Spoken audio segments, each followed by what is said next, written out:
dalam bidang ortopedi ini tulang itu bisa dipanjangkan. Gimana kita potong tulang itu dan kita tarik, distract. Nah, 1 milimeter per day. Suruh anak itu membongkok. Jadi kita lihat dari belakang. Kalau bagian belakang itu tulangnya nggak ada sedikit bonggol ya, itu mungkin ada skoliosis. Nanti juga lurus sendiri kok. Nah, ini mungkin kalimat yang sering didengar oleh para ibu. Padahal faktanya nggak semua kondisi tulang anak itu bisa ditunggu. Kaki X, kaki O, bahkan skoliosis memang sering terlihat seiring anak makin aktif. Tapi ada batas, di mana yang masih normal dan mana yang perlu penanganan sejak dini. Supaya kita nggak asal nebak dan keburu panik, hari ini aku kedatangan Dr. Razak, dokter spesialis tulang anak, untuk bahas tuntas soal kesehatan tulang anak dan gimana pencegahannya. Halo dokter. Hai, selamat siang. Siang, dokter, thank you banget sudah hadir ke sini. Sama-sama. Hari ini kita akan ngobrol seputar kesehatan tulang anak. Ya. Yang pastinya kalau di Indonesia ini banyak sekali ibu-ibu yang takut tentang tulang anak. So hari ini kita akan cerita tentang dokter. Jadi dokter ini dari Malaysia. Ya. Hari ini khusus ke sini untuk memberikan informasi tentang tulang anak. Ya. Dokter akan cerita tentang bagaimana pasien-pasien di Malaysia tersebut, dan banyak sekali kan orang-orang Indonesia yang juga membawa anaknya ke sana ke dokter. Bener. Kita akan cerita. Nah, pertanyaannya aku pengen tahu kalau kita ini concern dengan anak dengan kaki yang O, X, dan juga mungkin sekarang ada skoliosis juga. Ya. Jadi sebenarnya apa sih dok kelainan X dan O ini? Memang keluhan kaki X dan O itu ya agak kerap ya. In fact mungkin itu keluhan yang paling kerap pasien datang menemui saya lah. Tetapi sebenarnya kaki X dan O itu sebenarnya pun hanya sebahagian dari perkembangan tulang kaki anak itu sendiri. Cumanya cabarannya ya, gimana mau tahu yang deformitas itu harus dirawat. Jadi ketika bila yang harus menemui dokter dan perlu perhatian terus. Deformitas tadi ya? Ya. Deformitas itu apa dok? Kecacatan ya. Kecacatannya, oke. Berarti kalau saya summary, berarti kan kalau X dan O itu menurut dokter itu bisa jadi suatu bagian dari perkembangan anak. Yes, betul. Nah, tapi memang ada beberapa yang harus diperhatikan, takutnya itu menuju ke kecacatan atau kelainan tersebut. Oke. Nah, kalau boleh tahu dok, itu kan banyak pasien-pasien yang ke dokter, kebanyakan itu tuh dok ya, X sama O. Mungkin saya terus bicara tentang yang kaki O. Ya. Sebenarnya kalau setiap anak lah ya, kalau dia lahir memang bentuk kakinya memang O. Okay. Ini mungkin teorinya disebabkan kedudukan anak itu sendiri semasa di dalam kandungan. Kan cara dia duduk di dalam kandungan. Jadi hampir ke semua anak bila lahir memang dengan kaki O. Bedanya cuma sedikit atau banyak. Jadi bila anak itu mula berdiri dan masuk umur berjalan, especially yang berjalan awal. Kalau kaki daripada lahir, dia seharusnya semakin lama semakin lurus. Jadi kalau anak yang jalannya lebih awal didapati itu pembetulan itu ya yang seharusnya berlaku semakin lurus itu terbantut. Jadi kelihatannya seperti semakin O. Tetapi kalau ikut caranya itu, kaki O itu sepatutnya semakin lurus ketika umur lebih kurang 2 tahun. Kebanyakannya semakin lurus dan hampir lurus. Jadi kalau selepas umur 2 tahun dia nggak lurus dan semakin membengkok, makin menunjukkan bentuk O, itu seharusnya dibimbangi oleh para ibu bapak lah. Oke, ditimbang untuk ke dokter ya. Yes. Jadi kalau di bawah umur 2 tahun, selalunya ibu bapak itu nggak perlu terlalu risau. Kecuali kalau O-nya terlalu jelas gitu, ataupun hanya sebelah yang bentuknya O, tetapi yang sebelahnya lurus. Itu mungkin ada yang enggak betul itu. Oke. Bener nggak sih dok kalau misalkan nih anak bayi yang mungkin belum waktunya berjalan. Atau mungkin belum waktunya berdiri. Tapi kita maksa untuk berdiri lebih cepat. Itu bisa menyebabkan kaki O atau X tersebut. Enggak. Dia enggak jadi begitu. Enggak begitu. Iya. Tetapi ada kajian yang menunjukkan kalau anak itu overweight. Overweight itu juga satu faktor untuk kaki O itu menjadi lebih parah semakin membesar. Oke. Jadi anak overweight itu nggak boleh juga ya kan? Karena pertama dia akan susah berdiri ya dok ya. Kalau overweight. Mungkin enggak, tetapi kalau umur udah 2 tahun ke atas, salah satu faktor untuk menjadi kaki O itu menjadi lebih parah ialah overweight. Oke. Itu yang bisa menjadi satu penyakit. Ada satu penyakit, tapi enggak kerap berlaku lah. Ataupun kita panggil Blount's disease, yang itu memang didapati pada anak yang overweight. Tapi kurang dari 1% daripada keseluruhan. Kalau kaki X dok? Kalau kaki X, tadi kan dokter udah bilang perkembangannya gimana kan, dari lahir dia O, kemudian perlahan-lahan dia melurus, umur sekitar 2 tahun dia udah lurus. Selepas umur 2 tahun dia reverse pula. Dia menjadi seperti X sedikit. Dari umur 2 ke 4 tahun dia akan menjadi lebih X. Tetapi sekitar umur 7 tahun dia sepatutnya udah kembali agak lurus, begitu. Jadi memang ada antara umur 4 hingga 7 tahun, jadi ibu bapa yang membawa anaknya kakinya seperti X. Kalau dia agak sedikit nggak ada masalah. Sepatutnya selepas umur 7 tahun kalau semakin menjadi X progresif ya, dan itu perlu diberi perhatian. Kalau saya boleh summary, berarti kemungkinan yang perlu perhatian itu di umur 7 tahun ke atas dong ya? Yes, untuk kaki X gitu. Tapi kalau untuk kaki O berarti umur 3-4 tahun O sepatutnya nggak ada O. Begitu. Sepatutnya umur 2 tahun, selepas umur 2 tahun sepatutnya dia nggak terus menjadi O ataupun menjadi lebih parah. Oke. Wah, menarik nih dok, saya juga baru tahu ya. Tapi itu banyak sekali dok terjadi pada anak O dan X tersebut. Yes. Ada nggak sih dok kalau misalkan kita kayak sekilas mata tuh kayak ini udah pasti nih dan harus ke dokter gitu? Memang selalu keluhannya begitu, kalau especially untuk anak yang pertama kan. Jadi ibu bapak yang baru kan, jadi dia nggak pernah ada pengalaman ada anak, jadi dia started to compare.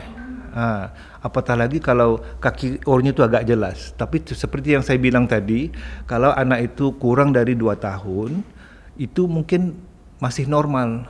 Jadi mungkin saya selalu bilang sama parent, ya kamu datang semula umur 2 tahun. Kalau dia masih O ataupun semakin parah dan perlu di X-ray ataupun di ronsen. Betul. Jadi medical check up itu sebenarnya bukan cuma untuk kita yang dewasa, tapi bisa juga untuk anak-anak. Dan sebenarnya semua dokter kan ingin yang terbaik untuk pasiennya. Tapi balik lagi, berobat itu soal cocok-cocokan. Mungkin sama dokter A cocok, sama dokter B nggak cocok. Padahal sama aja.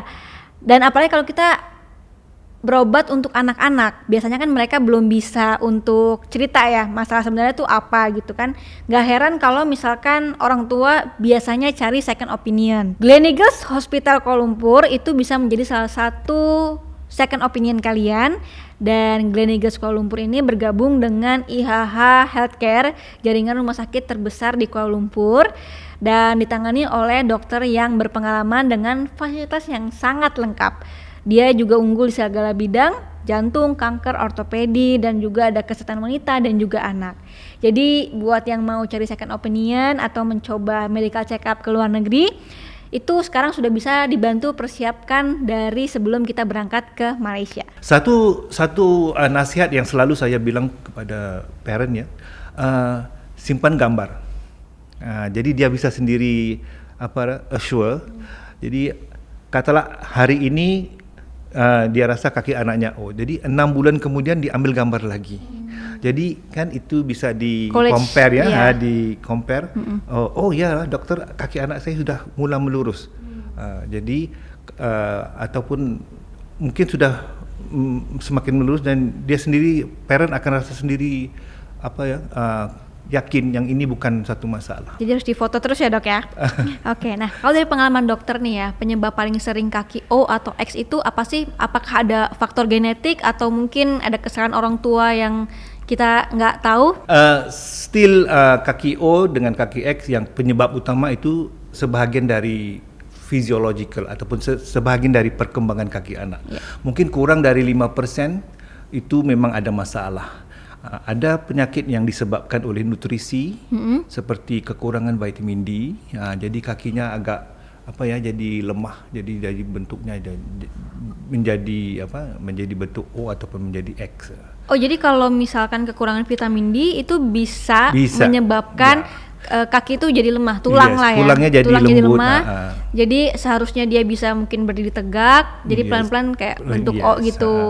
Apapun kalau kaki X sama kaki O ini penyebab utamanya still dipanggil ataupun disebabkan oleh perkembangan anak itu sendiri. Seperti yang saya bilang, dari lahir anak memang kaki O, sekitar umur 2 tahun sepatutnya dia melurus, selepas umur 2 tahun dia akan menjadi sedikit X. Sekitar umur 7 tahun akan menjadi satu alignment ataupun kaki yang seperti orang dewasa. Jadi kalau parent yang begitu concern untuk kaki O, selepas umur 2 tahun sepatutnya enggak sepatutnya jadi lebih O. Dan kalau menjadi lebih O ataupun lebih parah, itu harus mendapatkan perhatian dokter. Sama juga dengan kaki X. Kalau kaki X itu semakin parah selepas umur 7 tahun, jadi itu pun perlu mendapatkan perhatian dokter lah. Gitu. Of course ada penyebab yang serius ataupun kelainan oleh kaki O dan kaki X, tapi saya kira itu agak jarang berlaku. Contoh yang saya bisa berikan ialah contohnya nutrisi seperti kekurangan vitamin D ataupun penyakit ginjal, ataupun anak itu pernah ada masalah infeksi semasa kecil, jadi disebabkan infeksi itu dipanggil growth plate itu, di tempat tulang itu tumbuh itu ada masalah, jadi perkembangannya itu enggak optimal, jadi menjadikan kecacatan itu. Oh ya, vitamin itu kan ada penyakit namanya rickets itu. Tetapi sekarang anak-anak sekarang kan nutrisinya bagus kan, jadi sekarang kurang penyakit vitamin D, rickets itu. Dok, kalau misalkan nih ada beberapa kan juga yang bilang kalau anak pas duduk itu posisinya W, jadi kaki W ya? W itu nggak baik, katanya bisa bikin kaki X. Ini benar nggak sih dok? Itu ada benarnya, tetapi yang lebih selalu salah satu keluhan yang ibu bapak bawakan, anaknya jalan seperti ke dalam gitu. Ya. Dipanggil in-towing. Itu disebabkan anak itu kebiasaannya duduk W. Jadi memang saya selalu nasihatkan jangan duduk W. Ini juga ada kaitannya dengan perkembangan anak itu sendiri. Daripada lahir kedudukan itu sendi pinggul ya. Dia enggak statik. Daripada lahir dia dynamic, dia sentiasa move. Jadi disebabkan anak itu duduk W, jadi perkembangan yang dari kedudukan yang dari baby itu, jadi dia enggak berlaku, terbantu. Jadi that's why kita sarankan jangan duduk W. Jadi supaya perkembangan itu terus berlaku. Gitu. Sangat tidak disarankan untuk W. Jangan duduk. Kalau sebaliknya udah duduk W itu langsung aja. Iya, harus diajarin duduk cross leg. Oke. Nah, ada juga nih orang yang bilang bahwa sering pakai gendongan atau baby walker itu bisa bikin kaki O atau X tersebut. Enggak ada kajian yang mau mengatakan begitu, tapi pada pikiran saya itu enggak mengganggu anak itu menjadi kaki O atau jadi kaki X. Nah, selain kaki O atau X nih dok, mungkin anak-anak kan bukan sampai umur 7 tahun doang ya, tapi masih lebih lagi. Ada nggak sih mungkin cerita pasien dokter yang seru tentang anak? Mungkin kan kalau misalkan hormon nih dok, hormon kan karena masalah hormon tuh kan kurang tinggi atau itu bisa dimodifikasi nggak sih sama dokter anak ini?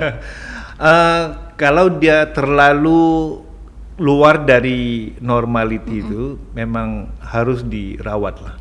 Pertama perlu dirujuk kepada dokter anak.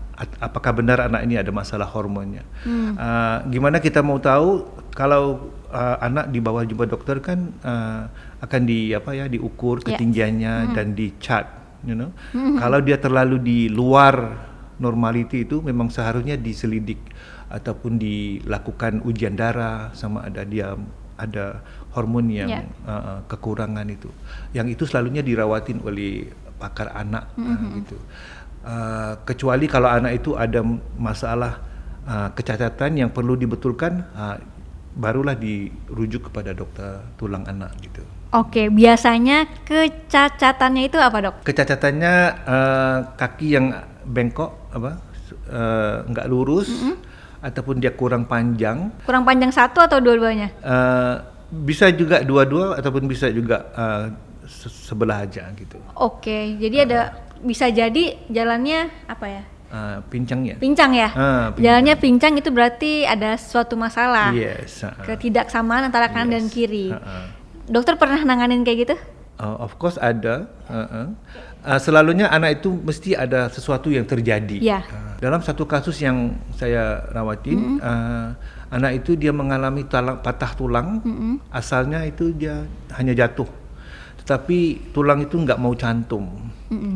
Tapi sesudah beberapa tahun, I think saya pikir sudah lebih dari 5 tahun, setiap kali dipasangkan pen, nanti dilepaskan pen dia patah lagi. Jadi udah menjadi kronik.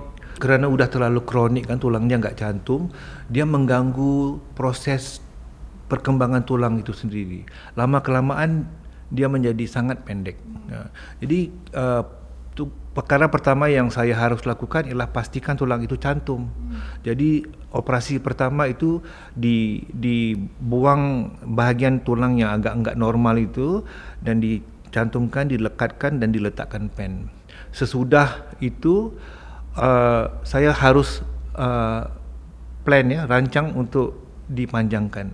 Setelah beberapa bulan tulang itu udah cantum, barulah diskus sama parentnya untuk dipanjangkan tulang. Jadi dalam bidang ortopedi ini tulang itu bisa dipanjangkan. Gimana kita potong tulang itu dan kita tarik, distract. Nah, 1 mm per day. 1 mm per day. Berarti 1 cm 10 perlukan day. 10 hari. Nah, begitu. Jadi kalau bedanya itu seperti anak ini bedanya hampir 12 cm. Tapi kita nggak bisa panjangkan 12 cm sekaligus. Jadi kita mungkin bagi 2. Tapi untuk anak ini saya bisa bantu panjangkan. Sekarang ini prosesnya udah tamat 7 cm. Tapi gimana mau dilakukan ini? Harus dipotong tulang itu, dipasangkan frame. Seperti kalau dalam bahasa mediknya itu external fixator lah. Nanti diajarin anak itu gimana mau diputar itu skrunya. Jadi setiap hari dia lakukan. Jadi setelah 70 hari udah dapat 7 cm kan. Tapi seharusnya nggak terus dilepaskan itu frame-nya. Tulang itu perlu masa untuk jadi lebih kuat. Jadi gimana? Tunggu kurang lebih 3 ke 4 bulan. Barulah sekarang ini tulang itu udah kuat, bisa dilepaskan pen gitu. Oke, berarti yang muterin skrunya sendiri.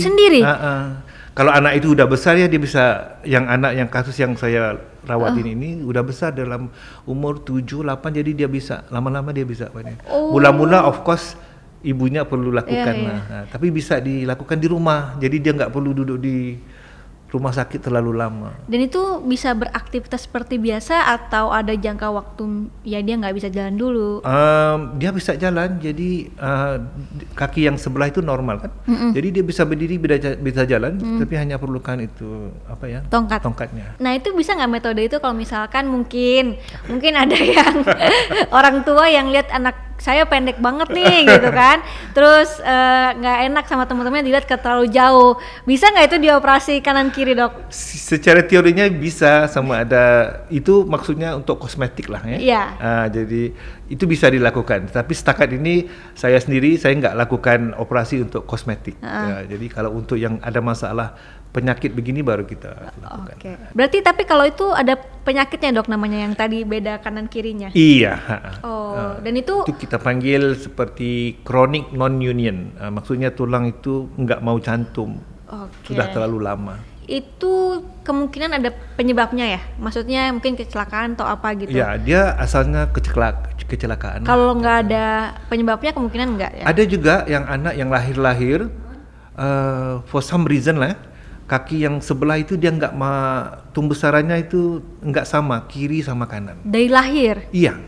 Jadi semakin dia membesar, kalau dari lahir mungkin ada beda sedikit kan, tapi anak ini kan semakin membesar, jadi yang tulang kaki yang nggak normal itu dia pertumbuhannya lambat, jadi semakin lama bedanya semakin jauh.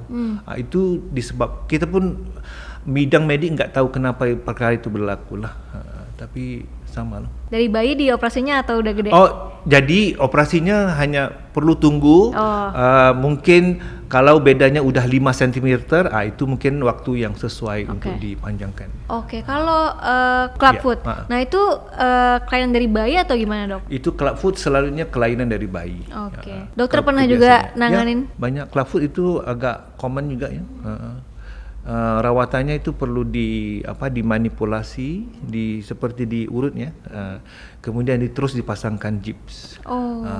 Dan proses ini diulangi setiap minggu. Dari lahir gitu? Yes. Dan jadi, tiap bayi beda-beda? Mungkin ada bayi yang perlukan kurang lebih sebulan, ataupun kalau yang kasus yang lebih parah mungkin perlu lebih lama lagi. Gitu. Jadi beda-beda ya dok ya. Kalau clubfoot berarti itu tuh pakai, saya pernah ada narasumber juga, dia anaknya clubfoot, terus dia pakai sepatu yang custom gitu dok, terus di tengahnya ada kayu gitu dok. Itu ialah sebagian dari rawatannya. Rawatan pertama itu harus dibetulkan dulu kakinya. Jadi untuk maintain correction perlu dipakaikan kasut. Dia ada caranya, pakai sepanjang masa 24 hours untuk 3 bulan pertama. Selepas 3 bulan pertama itu kalau everything good, dan dia harus pakai ketika anak itu hanya tidur malam ataupun tidur siang. Selebihnya anak itu sewaktu dia bangun apa semua dia bisa jalan ataupun merangkak dan lakukan apa saja. Sehingga umurnya 4 tahun. Yang ketika untuk pakai malam untuk tidur, yang itu pakai sehingga umur 4 tahun. Kenapa 4 tahun? Sebab anak umur 4 tahun dia sudah aktif kan, sudah berlari, melompat, jadi risiko untuk kejadian berlaku semula itu agak terlalu rendah. Gitu. Berarti sampai 4 tahun harus melakukan itu ya? Yes, kasut itu. Tapi pakai hanya untuk tidur malam. Dan itu terjadi karena bawaan lahir ya, berarti ya? Iya. Clubfoot memang bawaan lahir. Dan itu harusnya sudah terlihat sejak lahir? Ya, of course, memang very obvious kan. Kelainan itu memang kalau dokter ataupun ibu bapak sendiri harusnya lihat itu satu kelainan. Nah tadi kita udah bahas tentang kaki. Nah sekarang saya mau bahas tentang skoliosis. Nah ini common juga, banyak orang-orang yang mungkin merasa skoliosis. Ada beberapa kenalan saya juga skoliosis dan kayaknya operasi juga. Nah jadi saya pengen tahu nih dok ya, sebenarnya skoliosis itu apa sih dok? Skoliosis is basically tulang anak yang membengkok seperti huruf S-nya. Kalau dilihat kalau agak parah ya, bisa lihat dari tulang anak dari belakang memang kelihatan sangat jelas huruf S-nya. Kalau yang agak parah ya. Jadi kalau agak parah dengan kasat mata orang tua gitu bisa lihat bentuknya S gitu ya. Kalau dia kurang parah mungkin apa yang kita bisa lihat itu tidak seimbang ya, bahunya ataupun pinggulnya ada sedikit nggak simetri gitu. Tapi kan banyak orang tua nih yang melihat anaknya skoliosis atau mungkin anak gue kayaknya skoliosis nih, itu kan ketika sudah lumayan besar dok ya. Nah sebenarnya ada nggak sih dok mungkin tanda-tanda awal supaya kita lebih aware? Skoliosis yang kerap berlaku ini sebenarnya ada penyakitnya dipanggil adolescent. Idiopathic scoliosis. Adolescent tu maksudnya apa? Remaja ya. Idiopathic tu maksudnya enggak ada penyebabnya. Scoliosis lah. Okay, so selalu kalau dipanggil AIS, adolescent idiopathic scoliosis. Maksudnya scoliosis yang jenis ini yang selalu berlaku ini memang ketika anak itu melalui zaman remajanya. Sekitar umur 9, 10, 11, 12. Jadi kalau ada parent yang khawatir ya sekitar umur ini, especially perempuan. Lebih banyak berapa persen, Dok? Yes, mungkin 80-90%. Kita nggak tahu kenapa. Jadi sekitar umur itu mungkin ada ibu bapa yang agak risau. Jadi kalau dilihatnya anak itu nggak balance kan. Ada juga kasus yang yang dilihat oleh mungkin coach kan, anak itu ada olahraga. Jadi bila coachnya perasan, kenapa tulangnya enggak simetri ataupun bengkok, itu mungkin juga orang lain bisa lihat. Jadi kalau udah lihat bahu ataupun pinggul itu enggak seimbang, mungkin perlu dirujuk kepada dokternya lah. Oke, dan penyebabnya nggak ada yang spesifik seperti yang saya bilang tadi, idiopatik itu maksudnya nggak ada penyebab. Nggak ada penyebabnya, bisa tiba-tiba aja gitu ya. Tiba-tiba, dan berlaku sekitar umur remaja. Oke, dan itu bukan genetik juga berarti? Mungkin ada faktor genetik disebabkan perkara ini idiopatik kan, nggak tahu, banyak teori yang disarankan tetapi in the end kita nggak tahu apa penyebabnya. Oke, berarti kita juga harus aware ya sama scoliosis ini ya, Dok, ya, karena nggak ada penyebabnya dan kita juga nggak bisa berjaga-jaga juga ya kalau gitu ya. Satu perkara yang paling senang untuk dilihat yang selalu saya lakukan ataupun sarankan kepada ini, suruh anak itu buka bajunya kan, dan lihat dari belakang dan disuruh membongkok. Jadi kita lihat dari belakang. Kalau bagian belakang itu tulangnya nggak ada sedikit bonggol ya, itu mungkin ada scoliosis. Itu juga cara yang dilakukan untuk screen scoliosis. Jadi anak itu disuruh bongkok, nanti ada alat untuk diletak di situ, bisa diukur berapa itu degree-nya, darjahnya gitu. Dan of course untuk diagnosis scoliosis perlu di ronsen kan. Oke, nah aku punya pertanyaan nih, Dok. Kalau misalkan anak sekarang nih seperti duduk lama, main gadget, main HP gitu ya, terus mungkin bawa tas berat, itu tuh sebenarnya bisa mengganggu pertumbuhan tulang nggak sih, Dok? Secara directnya ya enggak, dia mengganggu tumbuh sarang tulang. Berarti nggak bisa scoliosis juga bukan penyebab ya, Dok, bukan ya? penyebab itu. Tapi selalunya permainan gadget, anak itu akan sentiasa menundukkan, dia nggak bagus untuk tulang belakang, nanti akan selalu muscle strain, dia anak akan mulai rasa agak pegel gitu. Jadi seharusnya nasihat saya kepada ibu bapak, kalau perlu eye level ataupun letak di atas meja ataupun kedudukannya agak tinggi supaya eye level itu hampir sama dengan gadgetnya. Oke, kalau scoliosis kan berarti ada tingkat keparahan, Dok, ya?